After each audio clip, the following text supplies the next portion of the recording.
దేవుని సంగమం మీ అందరికీ కూడా ప్రభువైన యేసుక్రీస్తు నామములో శుభాకాంక్షలు తెలియజేస్తున్నా.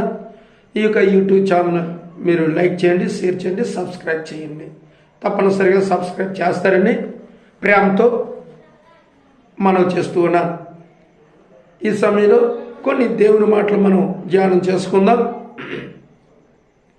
మరి ప్రకటన గ్రంథం 3వ అధ్యాయంలో నుంచి సార్డిన్ అనబడినటువంటి ఒక సంఘానికి ఆ దూతకు దేవుని మాటగా ఈ రీతిగా సెలవిస్తూ ఉంది.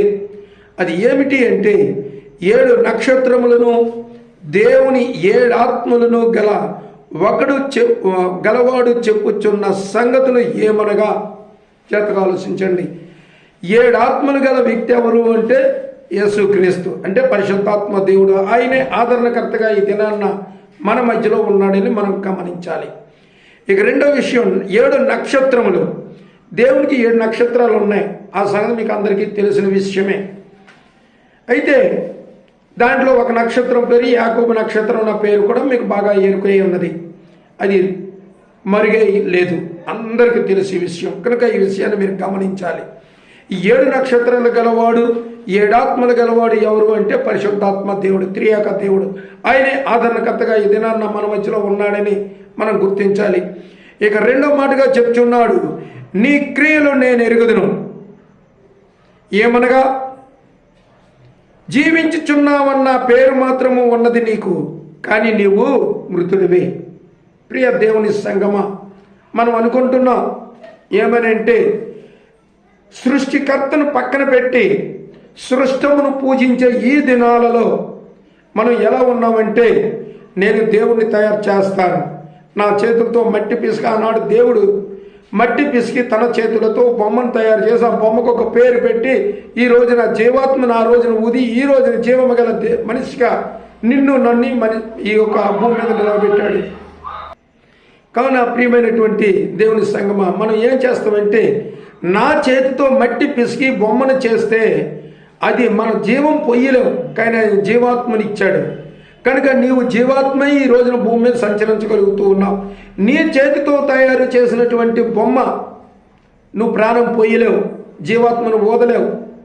నీలో జీవాత్మ ఉంది కానీ నువ్వు జీవాత్మను ఓదలేవు ఆ బొమ్మలోనికి. కనుక ఆ బొమ్మను నీవు ఆరాధిస్తూ ఉన్నావు. నేను విమర్శించటం లేదు ప్రియ దేవుని సంగమా, విషయాన్ని ఆలోచించాలని మాత్రమే నేను చెప్తూ ఉన్నాను. అలాగనే ఇంకా అనేక రీతిలుగా నువ్వు బొమ్మను తయారు చెయ్యగలవు, కానీ దానిని దేవునిగా చెయ్యగలవేమో కానీ మనిషిగా చెయ్యగలవేమో కానీ దానికి జీవమును నువ్వు ఓదలేవు, ఇవ్వలేవు. వాడు నీలాగా జీవించి భూమి మీద ఉండలేడు. కనుక సృష్టిని పూజించే ముందుగా సృష్టికర్త అయినటువంటి దేవుడు, అంటే నిన్ను నన్ను సృజించినటువంటి దేవుడు ఎవరో తనను ఎరగాలని మాత్రమే నేను తెలియచేస్తూ ఉన్నాను. అందుకే అంటున్నాడు, నీ క్రియలు నేను ఎరుగుదును. ఏమనగా జీవించుచున్నానని నీవు అనుకుంటున్నావు, కానీ నువ్వు జీవించట్లేదు, మృతుడివే. ఎందుకంటే నీవు భూమి మీద ఉన్నటువంటి సృష్టాన్ని పూజించినంత కాలము, ఆరాధించినంత కాలము నీవు మృతుడివే.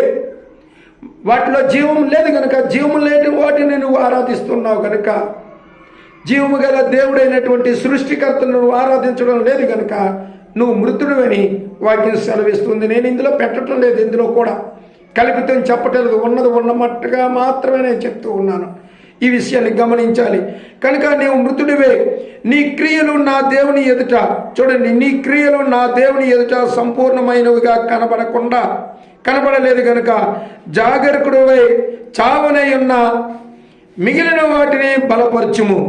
అంటే నువ్వు మృతమైనటువంటి వాడిలా ఉన్నావు కనుక నీలా చచ్చిపోవటానికి కూడా సిద్ధమైనటువంటి వారిని నువ్వు ఏం చేయాలంటే బలపరచాలి. ఏమని?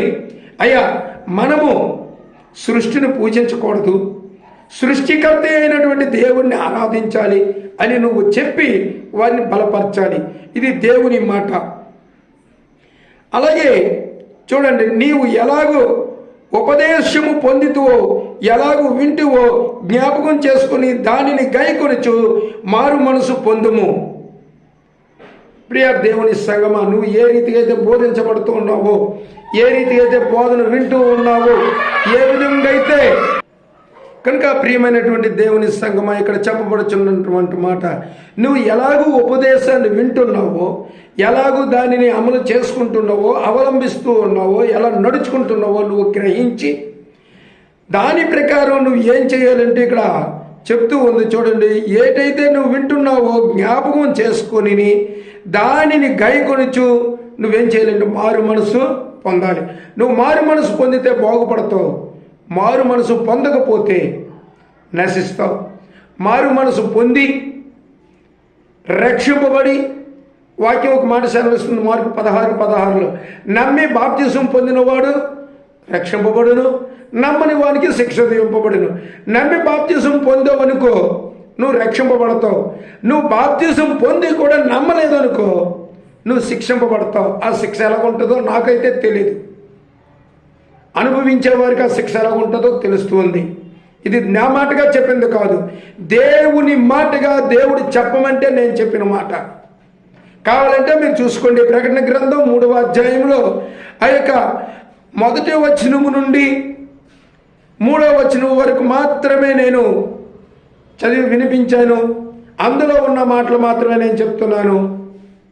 మీరు ఈ విషయాన్ని గమనించాలని తెలియచేస్తూ, నీవు మారు మనసు పొంది స్థిరత్వంగా, స్థిరము కలిగి, స్థిరమైనటువంటి మనస్సు కలిగి జీవిస్తే నువ్వు నూతనత్వం పొందుకుంటావు, నూతన సంవత్సరాన్ని చూడగలుగుతావు, నూతన సంవత్సరంలో ప్రవేశించగలుగుతావు, నూతన రాజ్యంలో ప్రవేశించగలుగుతావు. లేని ఎడల నీ ఇష్టం. దేవుడి మాటలు దీవించి ఆశీర్వదించును గాక. God bless you.